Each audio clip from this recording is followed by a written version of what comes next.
जाणून घेऊया सोरियासिस बद्दल. घाबरण्याची काहीही आवश्यकता नाही. सोरियासिस हा औषध उपचाराने पूर्णपणे नियंत्रित ठेवता येणारा आजार आहे. सोरियासिसमध्ये लालसर, खाजणारे चट्टे असतात. त्याच्यावर पांढरे, सालीसारखे किंवा चांदीच्या सालीसारखे डेड स्किन जी बाहेर निघते डॅन्ड्रफसारखी एक्सफोलिएट होते, असे चट्टे दिसून येतात. हे चट्टे दिसून येतात टाळूवर, कोपऱ्यावर, गुडघ्यावर, आपल्या माकड हाडाला या ठिकाणी हे चट्टे जास्त आढळून येतात आणि हे चट्टे बघितल्यावर पेशंटला घाबरायला होतं. टेन्शन घ्यायची काहीही गरज नाही.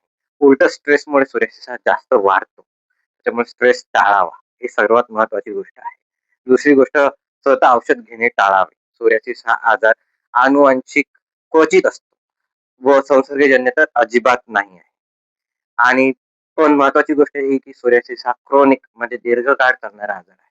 त्यामुळे त्याची ट्रीटमेंट जी आहे ती सुद्धा दीर्घकाळ, जास्त काळासाठी चालू ठेवावी लागते. आणि मॉडर्न मेडिसिन म्हणजे की जी आधुनिक उपचार पद्धती आहे, त्याच्यात सोरियासिस हा पूर्णपणे कंट्रोलमध्ये राहू शकतो. पेशंटची त्वचा पूर्णपणे निरोगी ठेवला जाऊ शकतो व आत्मविश्वास परत येऊ शकतो.